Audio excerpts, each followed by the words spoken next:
Welcome back to the Garden Hutch. Today we'll discuss week 25 of 2022. Let's get going.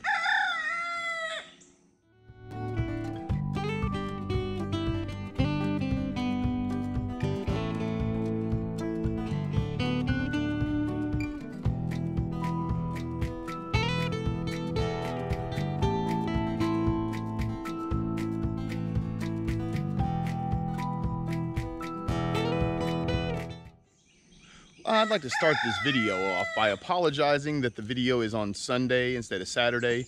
The reason being is we've decided to kind of switch around the way that we upload our videos. So what we're going to do going forward, on Sundays we are going to do our weekly update, and then on Thursdays we are going to put out our weekly video. So the reason for that is I'm old, so by the time I get around to doing it early in the second week, I kind of forget what I did the week before. I do keep kind of a journal, but a little of the nuances and things I forget. So it's way easier for me to go ahead and do the update at the end of the week as opposed to a couple days later. The other reason is I was getting a few people telling me it was a little confusing with it coming out on Tuesdays for the week before. So I just figured if I put it out on Sundays, that's the beginning of the next week. So it'll be pretty obvious that it was, the Sunday through Saturday before that. All right, so with all of that out of the way, let's discuss week 25. In a word, it was hot, and it is still hot. It's Sunday after. We are seeing a decline in the heat. The humidity is just ridiculous. So, week 26 should be quite a bit better. Our lows are going to go back to, the mid 60s, and the highs will be in the upper 80s, low 90s, which is what it usually is this time of June. So when you see that, your plants are going to respond positively. You're going to start setting more tomatoes. You'll start getting more blooms on your squash plants. Our melons are loving this, but all of your summer plants, they kind of like to ramp themselves into the heat, as opposed to this year, it just went from 0 to 100 really fast. So anyway, with that being said, let's go ahead and get into what we're doing this week. So in week 25, the thing I spent most of my time in the gardening doing was we watered, we pruned, and we picked. Pretty much in that order. We water before the sun comes up. I go through, and while I kind of try to put my hands on every plant every day, this time of year there's a lot of stuff that is going around. Predominantly, it's really easy right now to get the powdery mildew. There's a lot of whiteflies going around. Squash bugs are starting to show up and lay. Here before much longer, we're going to start getting the hornworm on the tomatoes. Speaking of tomatoes, there's leaf blight. There's also the spotted leaf fungus. Anyway, all of these things are starting to come all at the same time, and it happens every year. So I say all of that because I don't want anybody, if you get blight on your tomatoes, it doesn't make you a terrible gardener. It makes you like every other gardener, right? So the difference is that knowing how to identify it, and then, pruning the bad leaves back, and then going ahead and spraying it. But don't be fooled. Everybody is going to get these things, right? Like, nobody can control whenever the pests come in, or the fungus or bacteria, unless you're spraying like a stupid amount of antibacterial or anti-fungicides or whatever through your yard. So it'd take a lot of chemicals to make sure you didn't get any of this stuff. So anyway, it's really important to make sure that you're watering, that you're pruning, and that you're picking. My favorite part, and I'm sure yours as well, is the picking. One thing you'll notice is the more you pick, the more you get, especially things like your beans, your cucumbers, and zucchinis. I think those are really the ones, but we are getting a ton of beans right now. And a big reason for that is we kind of have a picking regiment where we go through every 3 days. The reason we do every 3 days is it gives us enough beans to where we can, if we want to ferment some of them, we can. If we want to can some, we can. Although the ones we're picking now aren't the canning row, but the reason we do it anyway is so every 3 days we have enough beans to do a whole lot with, as opposed to picking them every day where you might get just a small amount. Okay, so I think we've covered everything at that part of it, so why don't we just take a look at what we're picking right now. So we'll start up here with our cucumbers, and you can see they've covered the trellises pretty well.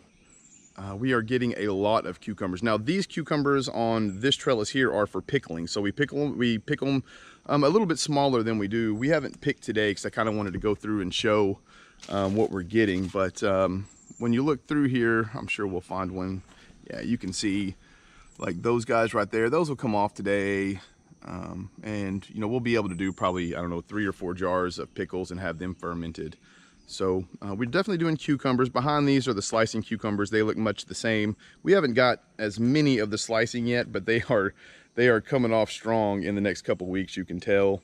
We're also able to use our own dill right now because we're not pickling a whole lot, you know, so maybe in a week we might put up, I don't know, 4 or 5 jars of fermented pickled stuff.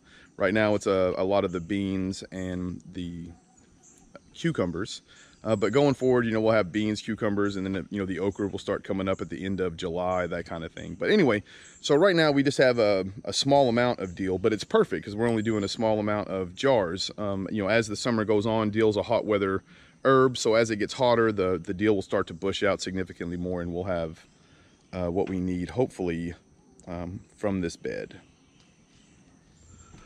Another thing that we are picking daily and getting enough to where a lot of times we have to give some of it away are these yellow squash through here. They have done remarkably well down here, so that's what we're going to be doing probably from now on. This down here will be our squash, and then those who remember, this is where we had onions right through here. So in the greenhouse right now I've got some more yellow squash that'll come up, and what I like to do is I'm going to put the fresh squash through here, and the idea being that once these start, you know, putting off prolific, then I'll start pulling any of these plants down here that have slowed down.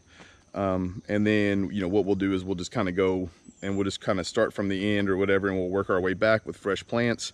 Once we put the plants from the greenhouse in the ground, I'll plant some more to replace these older ones, with the idea of I would like to have enough of the squash in the stage where they're putting off a whole lot, you know, like prolific. So with squash, those of you who have grown it, you know, you'll get a squash plant and it'll put off, you know, a whole bunch of squash all at one time. You'll pick those off, and then from there you'll get 1 to 2 a week, as opposed to that large picking that you had. So what we're trying to do is we're trying to make sure that we have all of this squash for the whole summer, and then if we rotate plants through the greenhouse, we'll always have 1 or 2 of them that is going through its major output, and then the rest of them will have their minor ones. So you'll get a significant amount of squash each week, you know, for you to be able to eat. If you have a larger family than ours, of course, your whole family would probably be able to eat it. We like to share with our neighbors and that kind of stuff as well. Just real fast, we'll touch on this, but this week our blackberries finally started to turn. We've been waiting for this for several weeks now. They are abundant, and the thing we wanted, with this being year 3, this is the year that we were supposed to get, you know, enough blackberries to eat off of, and they're also supposed to taste better. Last year they were very tart. No matter how long you left them in the sun, they still had that sour taste to them. This year these guys are awesome. We are getting quite a few of them daily, you know, not enough to, you know, make jellies or whatever, but you can freeze them, is the good part about blackberries, and then at the end of the year put them kind of all together and do something with those. But we are satisfied with this. It has worked out exactly as it was advertised, to where the blackberries in year 3 you get a significantly amount more than you had the other years, and they are also much sweeter. So if you have recently planted blackberries and it's been less than 3 years, I recommend just being patient, because it will pay off. So in the top garden, we're getting several things. You can see here, we're prepping this bed. These are the zucchinis. The zucchinis we're rotating down to the old garden, and we are going to replace all of this with some beans. You can tell we're kind of staging our beans out so that we're getting mass pickings at different times of the year. The idea for this bed is going to be able to eat all the way through the end of August. So hopefully this bed comes into bloom, you know, about beginning, end of July to the beginning of August, and then, you know, so you'll be picking then. So if everything works out correctly, we should be getting the pole beans soon, and the wax beans should be on their way out in a couple weeks. So that should work. The pole beans will carry us through, and then we should be able to eat in this bed after the pole beans, which would leave the big garden beans for us to can. So that's the logic right now, so we're going to see how that works. But the reason we're out here is because we are eating these ground cherries more than I can tell you. And we talked about how they fall to the ground, and you can see them down there. These big old nice, oh, that's the wrong one. I just pulled off a green one. These guys And you can feel them, that nice fat berry in there. Let me see if I can just pop it out for you. Yeah, see? And as we've stated before, if you take these guys and leave them in the husk and then throw them in a jar or a bowl or a basket, whatever you want to do in the house, after about 72 hours or so, they get about 2 or 3 times as sweet. So we've gotten to where we just rotate them through the whole week, and we try to eat the ones from 3 days ago just because they taste so much better. Oh, also over here, you can see we are getting enough of these golden beans back there. Oh my gosh, every 3 days we get an entire, almost not quite a 5-gallon bucket, but we get enough, about half of a 5-gallon bucket, and that's just a, like a small bed to eat out of. So every 3 days we get enough for 3 or 4 meals. We are trying the dilly beans like we said earlier, so it's not as much as we used to do as far as eating them, because we are trying to preserve a little bit more. But because we're getting so much food, we don't have to rely on that, on the beans, other than the every 3rd day. And doing it that way, you don't kind of burn yourself out, and they are delicious. Now here in the pallet garden, we are getting a lot of food right now. But what I wanted to show you are how many of these banana peppers we have on these plants. We've got to where we pick the banana peppers every 4 days or so. And, we'll take everything from, well, we'll take smaller ones, not quite like this. We'll let this one, fatten up or whatever. But anything from, about that big and up, we'll take all of them off. And it is a significant amount. And you can do a lot of different things with it. We're trying them fermented. I'm also going to take a bunch of them this week and throw them in the freezer to see how that works. Because what I'd like to do is have a bunch of these banana peppers so that when my Romas come off and I want to roast those and preserve them for the winter, I can throw in, 3 or 4 of these banana peppers when I roast them and kind of add that flavor, because I absolutely love the taste of these banana peppers. But I mean, I can't even tell you, this is the first year that we've actually grown banana peppers, and there's just so many of these guys. It is absolutely ridiculous. And this is just that little 4x4 bed. So imagine, if you had bigger ones. There's no way Leslie and I would have any need for a bigger bed than this. But we are also getting bell peppers. Let's see if we can come down here. You can see those peppers in there. Yeah. And they're okay. They're, they're the size on them. I like bell peppers. They go great in sauces. You put them in salads, roast them, put them on pizza, that sort of stuff. The problem is, though, is now that I'm looking at those banana peppers, I'm not sure if I'll even grow bell peppers. I would prefer the banana peppers over the bell peppers anyway. And looking at it, we're getting about, I don't know, probably 5 to 10 banana peppers for every 1 bell pepper.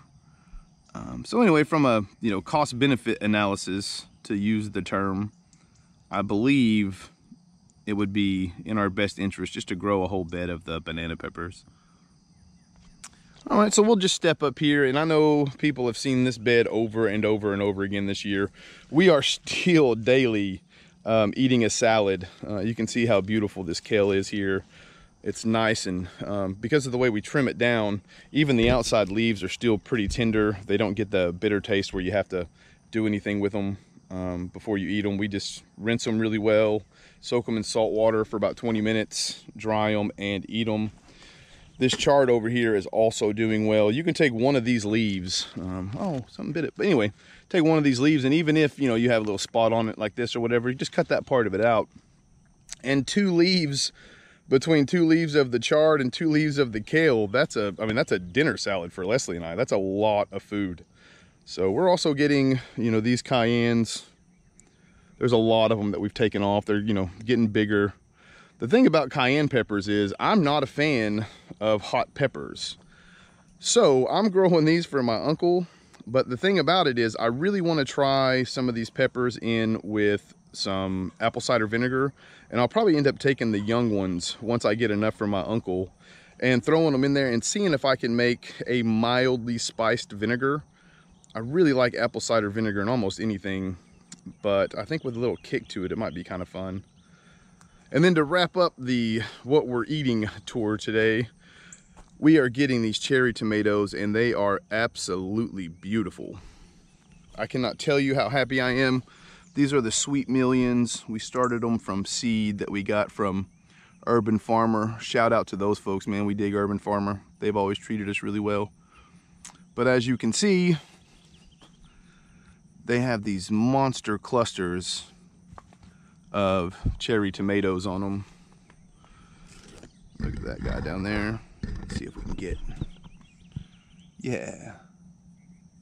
So it kind of gives you an idea of what these plants look like on the inside. And we've been eating on these for a while now. So, you know, we just kind of start from the top. We wait for them to get, you know, as ripe as possible, hopefully without them popping.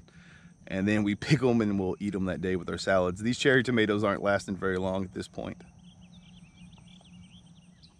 So we're gonna wrap up the video now. Just a few things I wanted to toss in here at the end. Let's make sure that we are fertilizing our garden, preferably with a balanced, something with a little heavier nitrogen. So I put in blood and bone, so that's gonna give you a lot of nitrogen. And I actually will put the powder in the gardens, and then I'll go through with the canister of a weak mix of my fish emulsion, and I'll just fertilize and just water in that powdered fertilizer in with that mild fertilizer.